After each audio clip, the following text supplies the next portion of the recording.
Hey, I'd like to welcome you to another episode of Mission Matters. My name is Adam Torres, and if you'd like to apply to be a guest in the show, just head on over to missionmatters.com and click on Be Our Guest to Apply. All right, so today is a very special episode. We have Unni Rav on the line and Olga Gabris. Unni is the founder of Visual Narrative Films, and Olga is an executive creative producer and partner over at Visual Narrative Films. And today's episode is part of our AFM series. That's our American Film Market series, where we bring you the best of those who attended and participated at AFM in Los Angeles or Century City, California. Unni, Olga, welcome to the show. Thank you. All right. So just to get us kicked off here, I know both of you were at AFM. And talk to me a little bit about the experience. I feel like it was packed. I was told by some who've been going for many, many years that we're back. So how did it go for both of you? Yeah, it was great. It's my fourth AFM that I've done. Wow. I think, so the first year was pretty interesting because it was a lot more packed, I should say.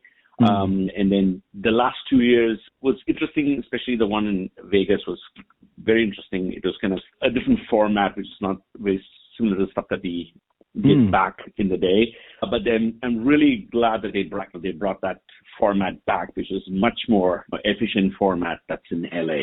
So so it was really good for me personally because I've been there 4 times. Yeah, that's awesome. And Olga, how'd it go for you? How'd you enjoy the event? Yes, the event was really powerful to connect with industry best and with producers and studios as well as creative professionals.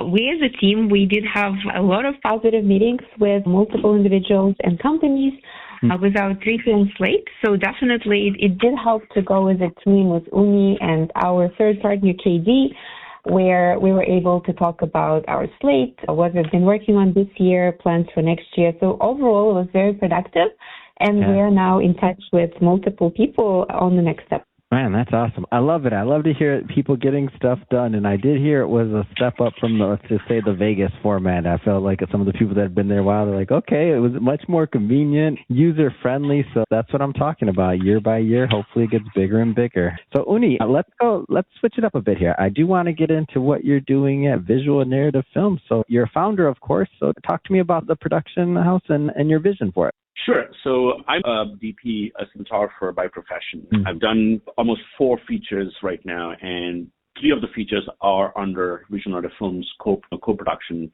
I primarily do a lot of commercials, and I've done over 80 short films. Wow. But yeah, 80, so did I hear that 80, right? yeah, that is correct. You're not a busy guy, it sounds like. Yeah, right. Sounds too young to do 80. Go ahead, please. Yeah. No, actually, the reason I started Visual Narrative Films, when we started, it was just me trying to figure things out. 80 short films, out of the 80 short films that I'm really proud of, could be only 20 of them or even less, to be honest, because a lot of them lose interest. And these are all, we do it for fun. We do it, it's more of like, I have an idea, a few friends, let's go make a movie on a weekend or maybe certain days. And then what happens is during that process, everybody gets busy and then they lose interest and then it's gone. So the effort, time, and all the creativity, it just gets broken away. And then to stop that or to put a hold to it, I started Visual Narrative Films, where we maintain the interest and we make sure that we have films being finished. Because as a filmmaker, as a DP, being in this industry, finishing a film is a very important aspect, and then the next thing is to get to distribution and then people seeing it. But finishing the film to your expectation is such a rewarding experience. And a lot of new filmmakers, they really like to have new ideas and they want to do stuff, but then carrying it through to finishing it is a very difficult aspect for a lot of filmmakers, especially the newer filmmakers that I've seen. But again, I'm not going to say that there are no good new filmmakers. There's so many amazing filmmakers that we live in this industry of quick videos, like the Instagram is very quick.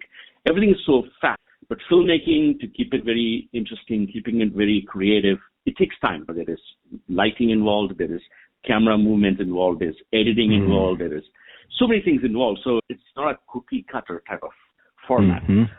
For that reason, it takes time and then it delays a little bit and then people kind of lose interest. But to stop that, Visual Narrative Films come in, we fill the gaps, we really take a film to the screen.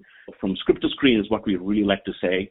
And now we started doing feature films, independent feature films, where we have a small idea and we take the idea, grow it up, we actually develop it, see if we can get to pre-production and then get into production.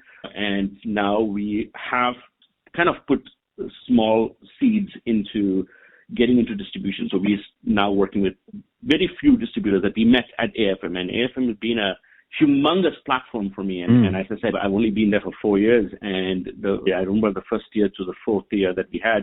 It's a humongous growth. And especially with going in as a newcomer into AFM and figuring out, like working the AFM is such a big part. And with a lot of help, yes, AFM has definitely given us that opportunity to go out there, talk to people, find a distributor, find a dubbing studio, because there's a lot of international exposure at AFM. Even I met a director from Indonesia, and we ended up doing a film in Indonesia, which I'm co-producing. And really?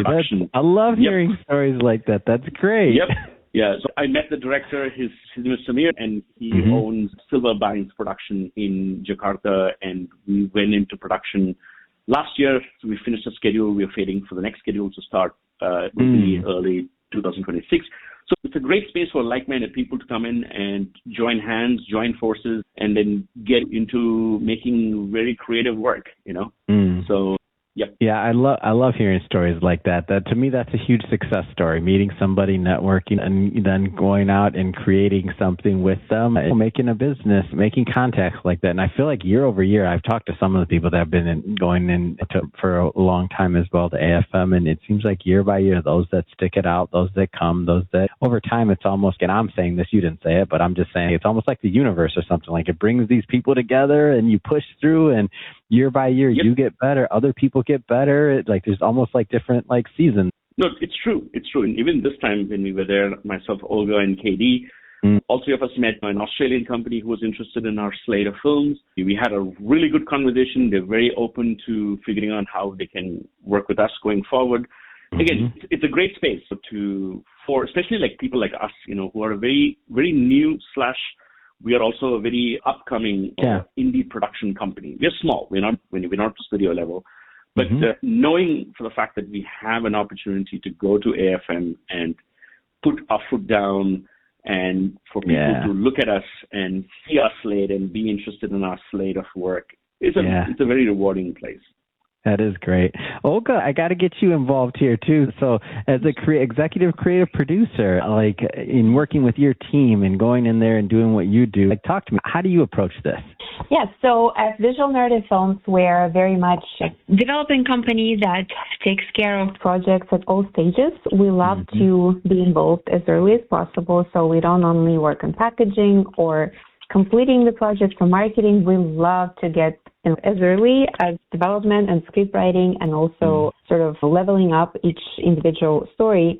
And this is where the power of the team comes in, because all of us come from different backgrounds and different experiences prior to becoming an indie filmmaker.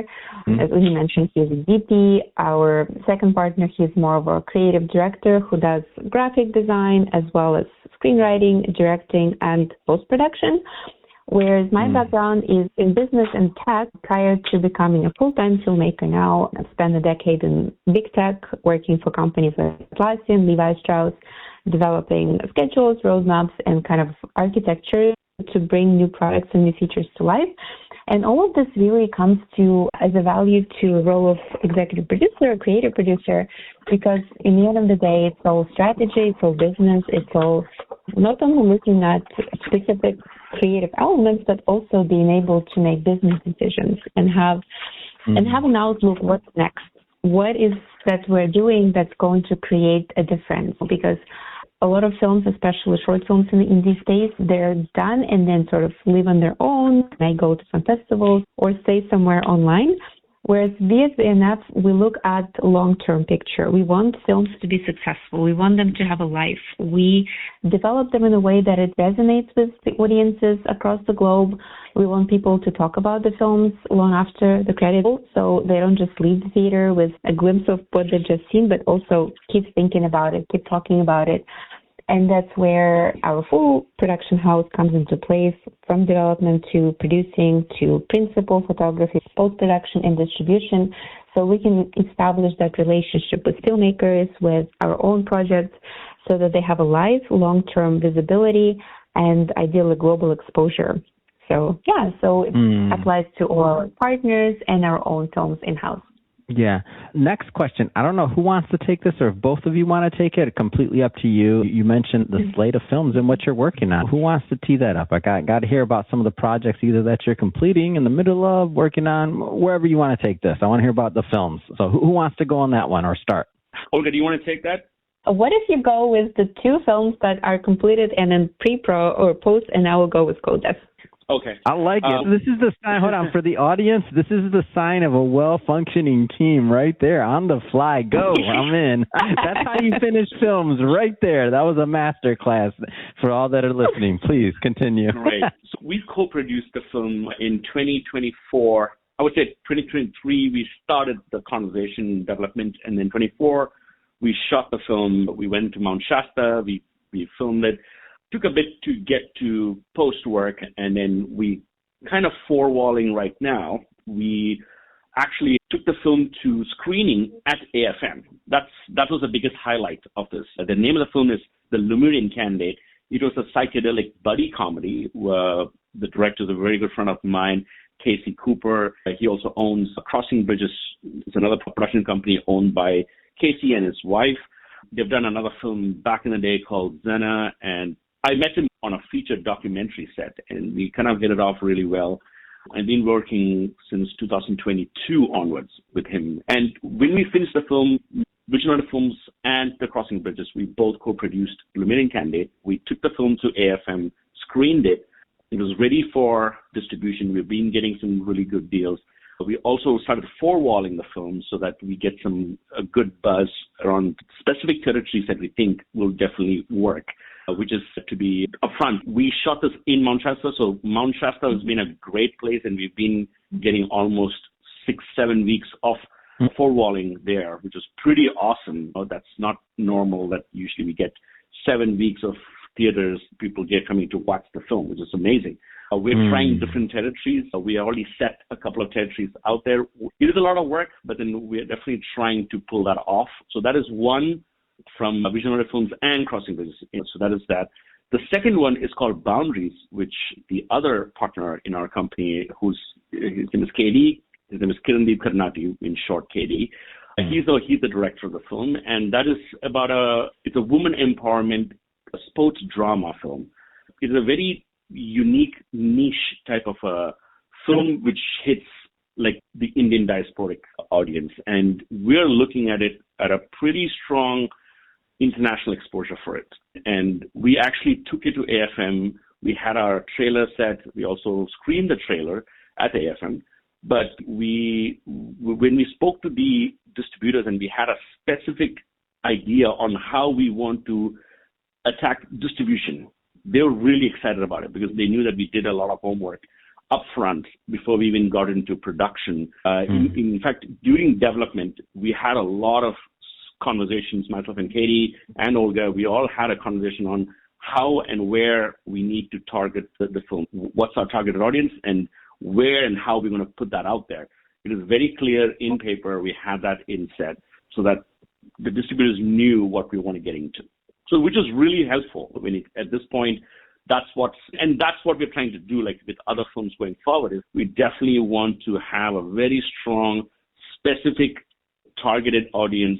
We know who we are talking to, so that there's no questions asked. We talk to our distributors. All we need is that help of taking it out there. And even for the domestic market or the international market, we definitely know who our territory is. We know who our audiences are, so that they can help us take it out there. That's specifically what we're looking for. So we did that at AFM. They liked it. We had a lot of interest that we saw, specifically when we went with a plan of action on who this territory looks like, which movie goes where. They all knew that it makes sense. When we had talked to them, when we had the discussion at AFM, they all understood that, there is a purpose and a plan of action built to this. Co-dev is Olga. Olga is the director of Co-dev. You're up next, Yes, Olga. that is true. Exactly. I know we only have a few minutes, but this is definitely the third project we presented at AFM this year, and the goal was to show films, feature films at all stages of production. As Unni mentioned, Lemurian Candidate is fully packaged, ready for distribution. Boundaries is in post-production, whereas Code Death is a feature film that I wrote and directing, is in pre-production at the moment. It's dark wave industrial thriller, very niche, but also very universal genre that talks about big tech, big pharma, people at edgy situation in life where they're lost, they might not have all the answers they're looking for. It has a lot to do with mental health and finding your place in the world. As we all know, the world it can be a very challenging place to continue moving forward. So this film is for people who are having conversations with themselves and society, what's right for them. We all know that there's not only one version of the truth, even though, of course, there are social norms and expectations. Sometimes truth can exist in different spheres. And so this film is really kind of a mind opener for anyone wondering what to do with their life by giving them some examples and options. It's set in San Francisco. It's kind of like a noir industrial thriller that has to do with technology and personal relationships. I will also resonate with people across the globe because of specific themes of acceptance and finding your own purpose. And of course, visually, it's very stylized on purpose. We did complete proof of concept this summer, and this proof of concept as a trailer was showed at AFM as well to much acclaimed response from the viewers and audiences. We also have this proof of concept on YouTube. There are multiple cuts, a longer and shorter cut for AFM under 2 minutes, which talks about the film as a whole, not only visuals, but also voiceover with synopsis, all visual styles, the original score, it's all done custom from scratch for this specific film. And currently we are working on casting to attach strong talent, especially for 2 lead characters, the German engineer and the Icelandic biotech genius with a God complex. Spoiler. And so we're working with studios to fund it, greenlight it, and 2026. Amazing. Well, this has been great having you both on today. I know we got a lot more we could get into, but we're about out of time for this episode. But last thing I'll ask is, Unni, Olga, if somebody wants to follow Visual Narrative Films, or either of you or both of you, what kind of information you want to leave? Website, social, whatever you like. All of it. We'll do all of it. Shoot, go for it. Yes. You want to go with the website? No. Okay. No, you can go. Sure. And Adam will share this over email as well so that everything is easy to package. But yes, we can be found, and please follow us and then check us out online. The website is visualnarrativefilms.com. One word, no gaps, no spaces. Just like it sounds, visualnarrativefilms.com. And our Instagram is films.vnf. The handle is films.vnf. Our personal accounts can be found there as well. And we're very global. If anyone wants to find our names online or our company or projects that we worked on, it's all online. We're not hiding from anyone. We're actually happy to connect and collaborate with all the creative individuals. So please feel free to check us out online at visualnarrativefilms.com. Fantastic. And for everybody listening, just so you know, we'll put some links in the show notes so that you can just click on the links and head right on over. And speaking of the audience, if this is your first time with Mission Matters and you haven't done it yet, this is a daily show. Hit that subscribe or follow button. Again, this is a daily show. Each and every day we're bringing you new content, new ideas, and hopefully new inspiration. We got a lot of great interviews planned for you, and we don't want you to miss a thing, so make sure to hit that subscribe or follow. And Unni, Olga, it's been a pleasure. Looking forward to seeing you both maybe at the next AFM next year. So thank you so much. Wonderful. Thank you so much, Adam.